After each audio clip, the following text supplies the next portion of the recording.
The start of the 2024 NFL season is officially underway now that the Super Bowl is over, and there is a lot to talk about with these Cincinnati Bengals. Will they franchise tag star wide receiver Tee Higgins, or will they let him walk and hit free agency? We'll discuss on this week's episode of the Bengals Beat Podcast.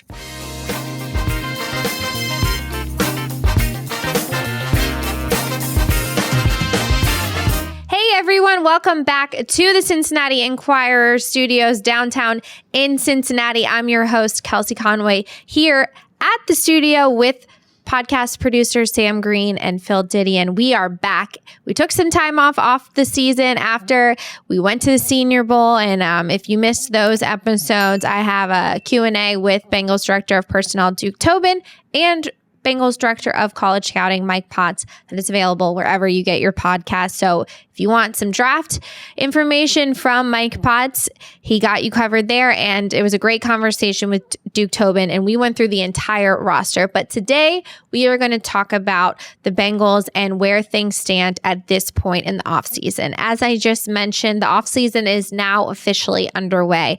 After the season, Zach Taylor and his staff had some time to get away from work, recharge, and get ready for a very important offseason. And now that the Super Bowl has been played, all the coaches are back, the scouts are in the building, and they are full ahead planning for free agency and the draft, which are quickly coming because free agency is almost a month away. And if you think about just how fast that comes up on you, they are making important decisions about the roster right now, and we're going to get into some of them. But today's conversation is going to be specific to what the Bengals are going to do with star receiver Tee Higgins, because that is the first domino to fall in this offseason. Starting February 20th, that is the window that the Bengals can apply the franchise tag on Higgins. After that comes the combine, and then after the combine comes free agency, and we will get to all of that and have coverage on all of that. But specifically to Higgins and this deadline coming up as the window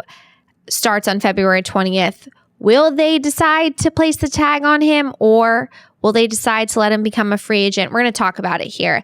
And I wanted to bring on someone who knows contracts better than any person I know, and that is of Spotrac.com, Mike Ginnitti, and he is the brains behind that whole operation. And if you like contract details, finances, talking about salary cap, he is a genius when it comes to that stuff. And he spent some time with me today talking about the ramifications for if the Bengals decide to tag Higgins on $21 million and pay him that this year, or what it would look like with a tag and trade. So here is my conversation with Mike.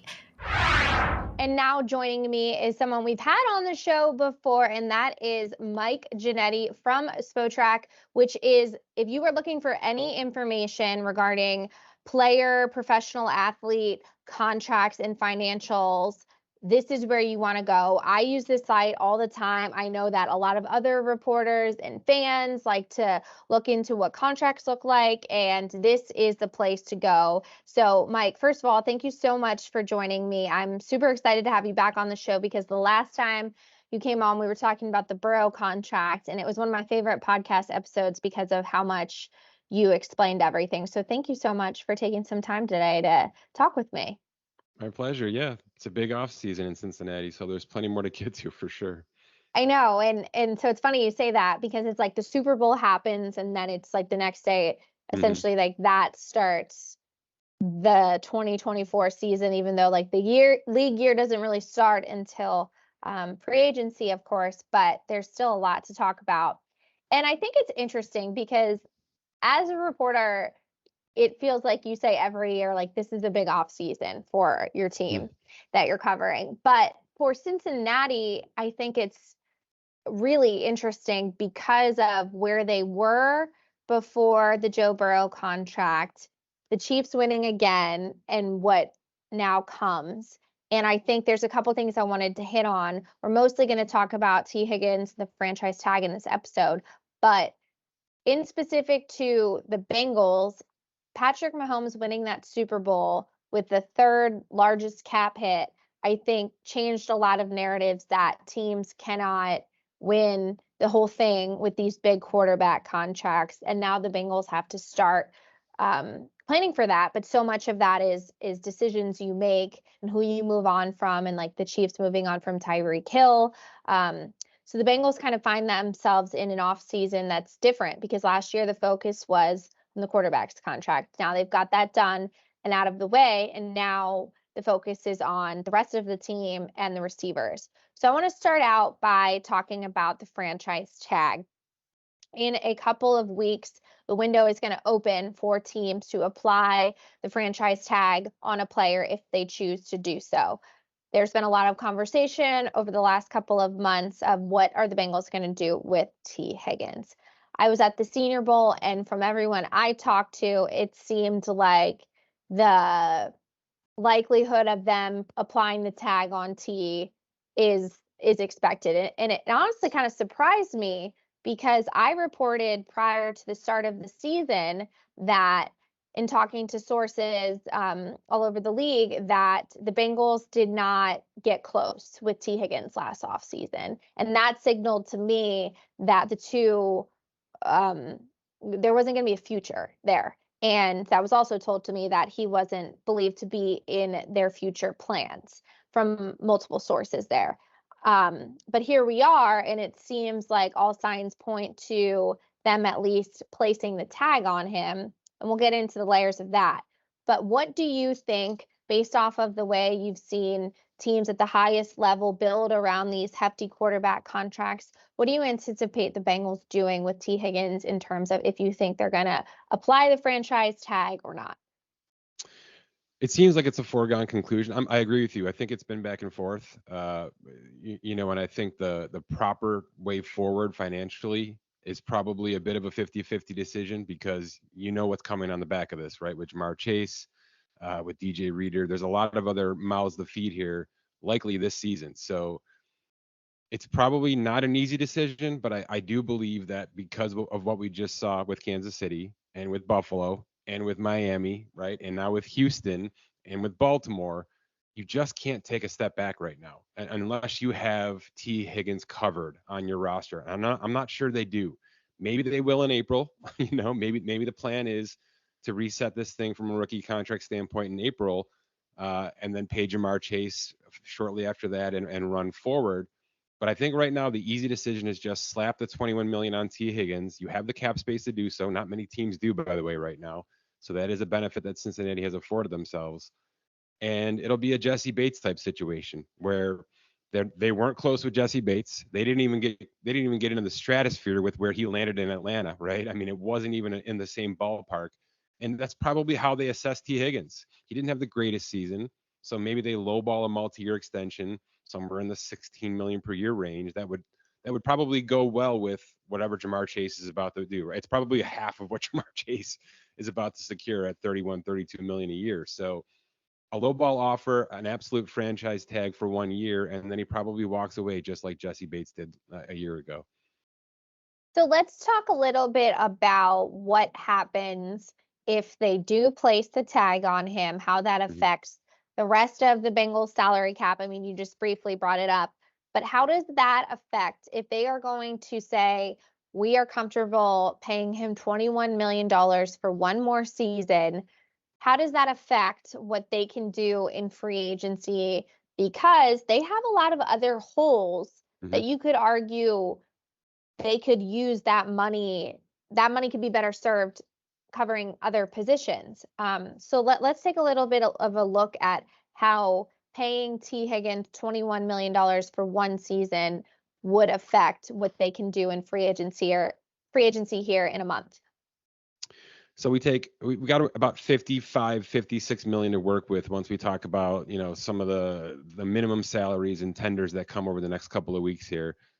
Take 21 off of that, take another 15 off for the draft, and you're at about the 20 to 25 million mark, which is a decent amount of operating space come March 13th, if that's what you're running with.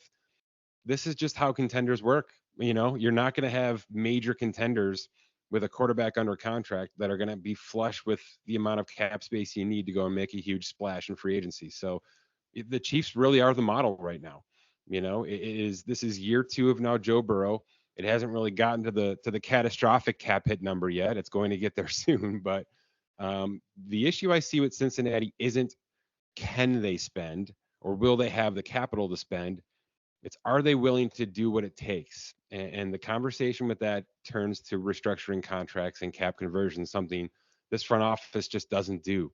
And they held on Joe Mixon until the very last minute and got what they wanted, which is a brand new contract that worked for both sides. So if they're willing to go that route and start to push some of this cap hit down the line a little bit, like really every other team in the football has done, then you can start talking about splashes and splash signings, splash extensions all at one time. But otherwise, it's going to look a lot like Kansas City, which is they're going to feel deficient in some areas. There's going to be a lot of really low paid, salaries to some important positions. You may have to lose a player like DJ Reader, like they did with Bates last year, and just hope you can sort of account for it.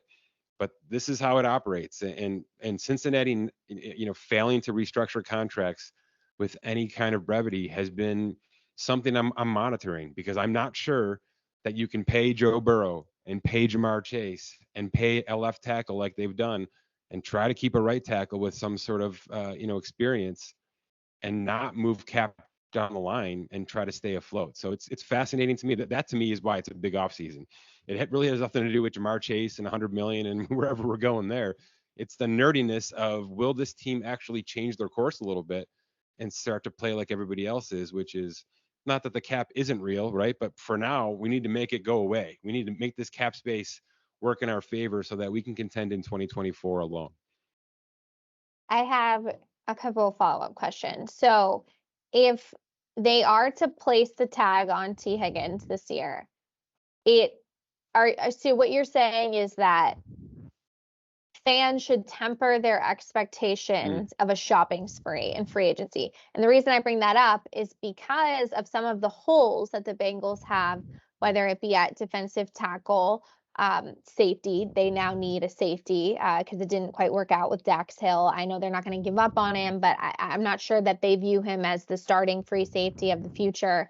So those are two positions that you could say they need, and a right tackle, a starting right tackle, because I think Jonah Williams played his last game with the Bengals this past season.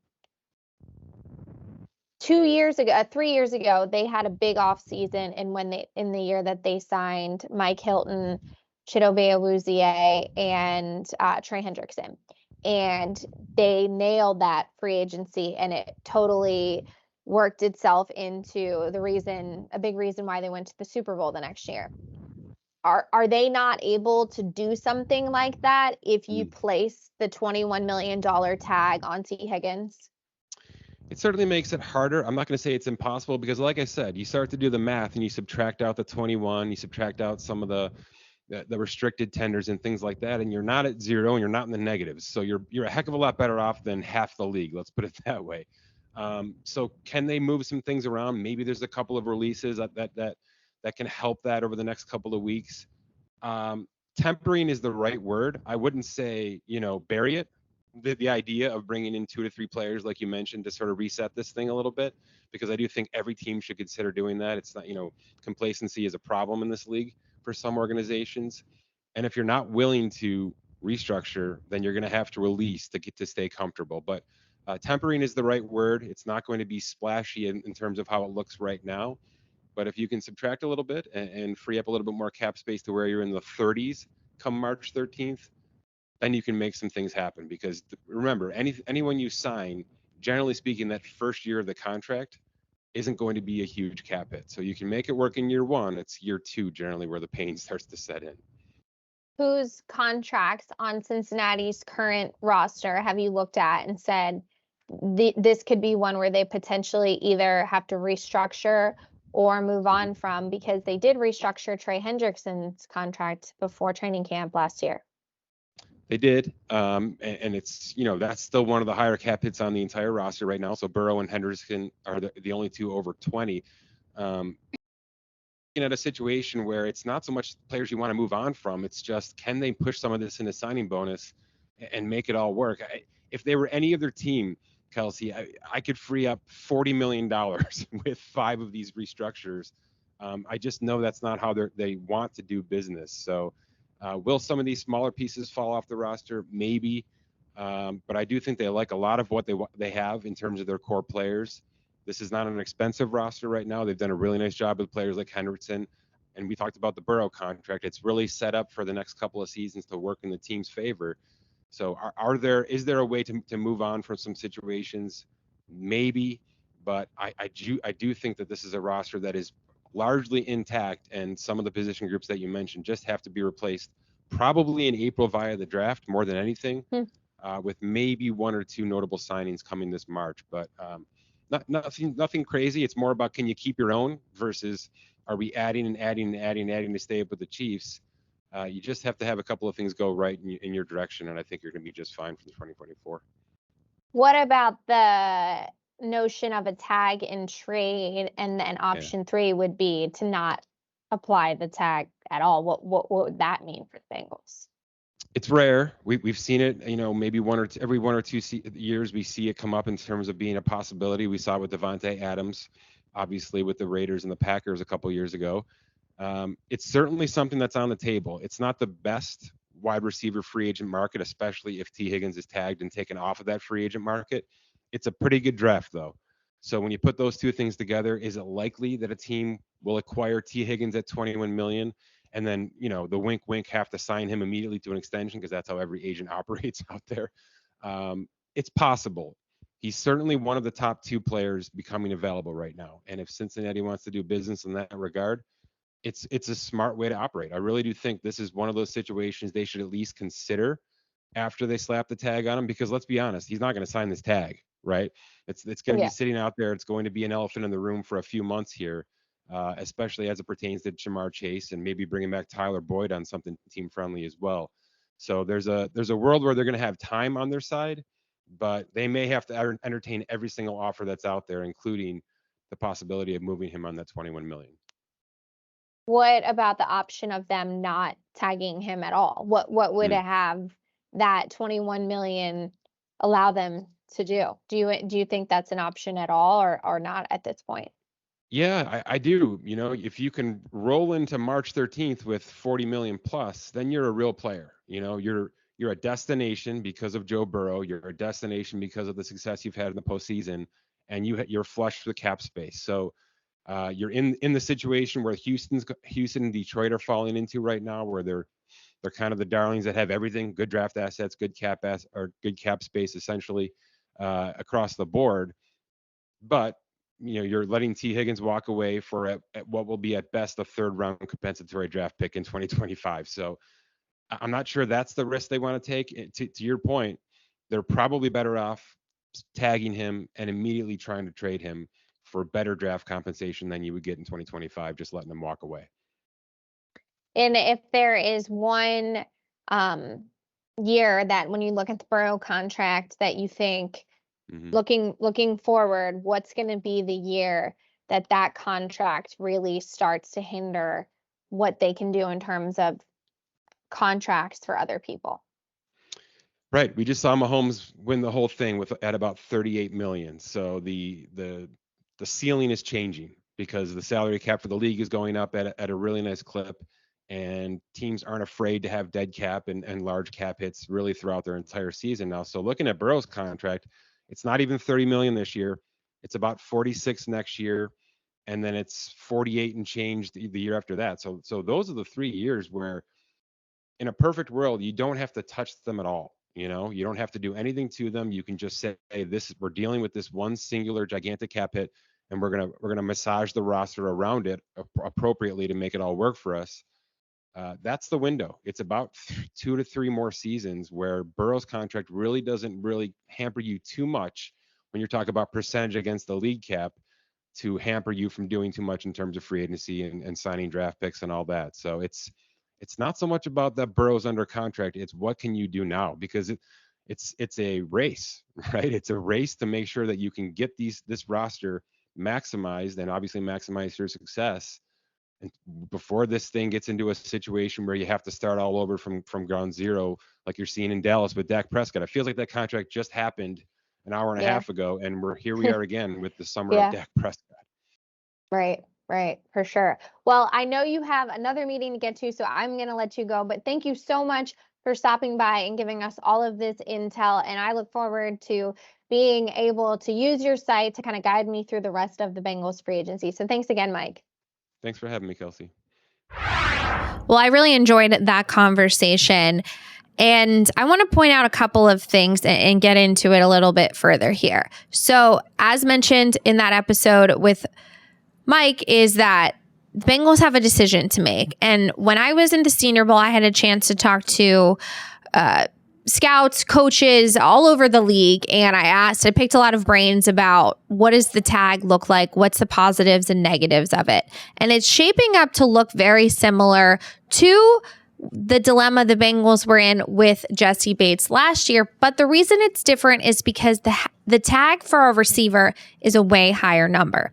So there's a big difference between paying someone $12 million for 1 year compared to $21 million, which is what the tag is going to be for the receiver position. So here are a couple of notes about where things stand and how the Bengals got to this point with Higgins.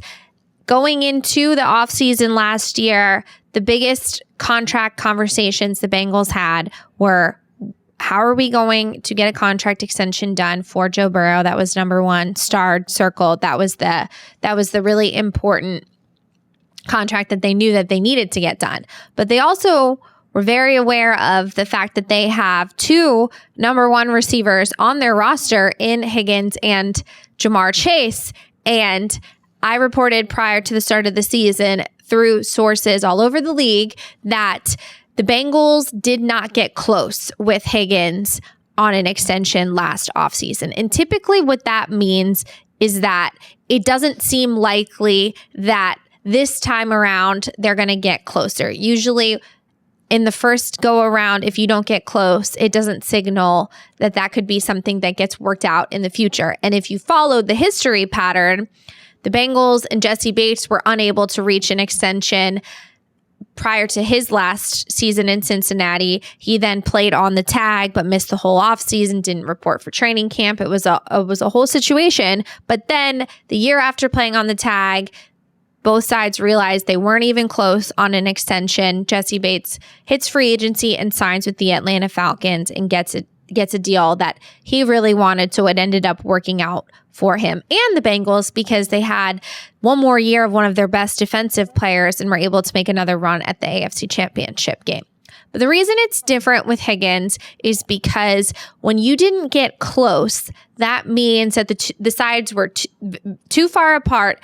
And the reason that it doesn't seem likely that they can close the gap isn't because the Bengals don't want Higgins. The Bengals absolutely love Tee Higgins. It was one of their homegrown players they drafted. They think he is made of all of the right stuff. They love what he can do with Joe Burrow and line up across from Jamar Chase.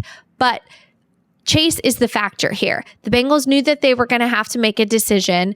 Which of those receivers were they going to be able to shell out all the money that's going to be needed to pay a top tier wide receiver? And they're going to lean in the direction of Jamar Chase. Duke Tobin told me that at the Senior Bowl that Chase is in the Bengals' future plans. So Bengals fans, if you're worried about if Chase is going to remain in Cincinnati, they are going to do everything they can to keep him and Joe Burrow together. But in order to do that, that means that they probably are going to have to move on from Higgins after this season if they decide to place the tag on him. And that's just how it works in the NFL. There's only so much money in the salary cap, and it's really hard to keep two number one receivers under contract for more than their rookie deal because the receiver market is just exploding. So what does the tag look like for Higgins and what does it mean? When you place a franchise tag, the number is preset based off of contracts of the highest paid players at that position, and they take an average of it. So for Higgins, if he signs the tag, he is going to get a guaranteed $21 million for this season, which for him, that's a lot of money. So in no way, shape, or form would I believe that even if Tee Higgins decides to not sign the tag right away, not come for the offseason, and not come from training camp, would he decide to sit out on $21 million. He will play. the last player to not play is Le'Veon Bell, and he has since then said he regrets his decisions in Pittsburgh and how it ended. And similar to Jesse Bates, he didn't show up, but when push came to shove before the start of the season, he showed up to get the money. So if the Bengals decide to place the franchise tag on Higgins, he will get $21 million guaranteed no matter what for the season, even if he gets injured. So that is what he would get. That also counts directly against what the Bengals have in terms of money to spend in their salary cap this offseason. So what the Bengals have in their salary cap right now, you would subtract $21 million.